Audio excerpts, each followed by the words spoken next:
শেষ মুহূর্তে আখির বিয়ে ভেস্তে দিয়ে বিয়ের মণ্ডপেই আখির স্মৃতিতে সিঁদুর পরিয়ে দিল দেবা। হ্যাঁ বন্ধুরা, আমরা এমনটাই দেখতে পাবো 2 শালিক ধারাবাহিকের আগামী পর্বগুলোতে।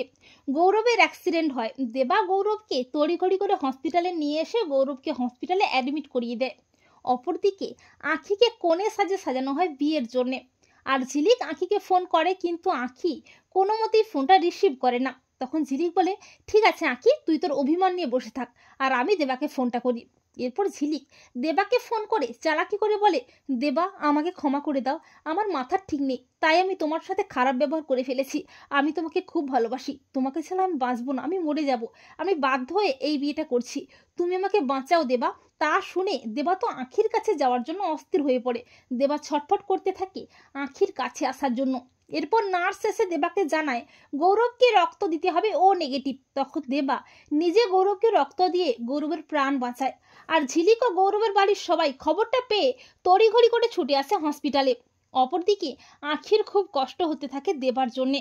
আখি মনে মনে ভাবে, দেবা তোমার মতো ভালো আমাকে কেউ কোনোদিন বাসেনি। আখির মনে পড়তে থাকে দেবার সাথে কাটানো সুন্দর মুহূর্তগুলো। এরপর বিয়ের লগ্ন চলে আসে, বর চলে আসে ছাদনাতলায়, আর আখিও কোণে সাজে পিড়িতে বসে ছাদনাতলায় আসে। এরপর যখনই শুভদৃষ্টি হবে করে, ঠিক তখনই দেবাও চলে আসে বিয়ের মণ্ডপে। আখি পান পাতা সরিয়ে দেবার মুখটাই দেখতে পায়। দেবা আখিকে বলে, নাম পিড়ি থেকে। দেবাকে দেখে তো সবাই চমকে যায়। দেবা বলে, যে বিয়েতে ভালোবাসা নেই সে বিয়ে হবে না, তুই চল আমার সাথে। তখন ঝিলিকের মা বলে, দাঁড়া দেবা, তুই ওকে নিয়ে কোথায় যাচ্ছিস? তুই কি আমার ঝিলিকটাকে লগ্নভ্রষ্ট করবি নাকি? আর কত অপমান করবি বলতো ঝিলিককে, তুই ওর হাতটা ছাড়। তখন দেবা বলে, আমি ঝিলিকের হাত ছাড়বো না, আর ও লগ্নভ্রষ্ট হবেও না। এই লগ্নে এই মণ্ডপেই ওর বিয়ে হবে, তবে আমার সাথে। তা শুনে সবাই তো চমকে যায়।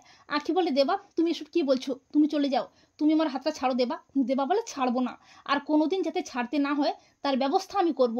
এই বলে দেবা বিয়ের মণ্ডপে সবার সামনে আখির স্মৃতিতে সিঁদুর পরিয়ে দেয়।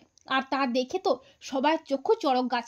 দেবা বলে, এবারে ঝিলিক আমার বিয়ে করা বউ, তাই ওর ওপর আমার অধিকার আছে। তো বন্ধুরা, তোমরা এটাই চাও তো যে শেষ মুহূর্তে বিয়ের মণ্ডপে এসে বিয়ে ভেস্তে দিয়ে যেন দেবা আখির স্মৃতিতে সিঁদুর পরিয়ে দেয়? কমেন্ট করে এক্ষুনি জানিয়ে দাও তোমাদের মতামতটি।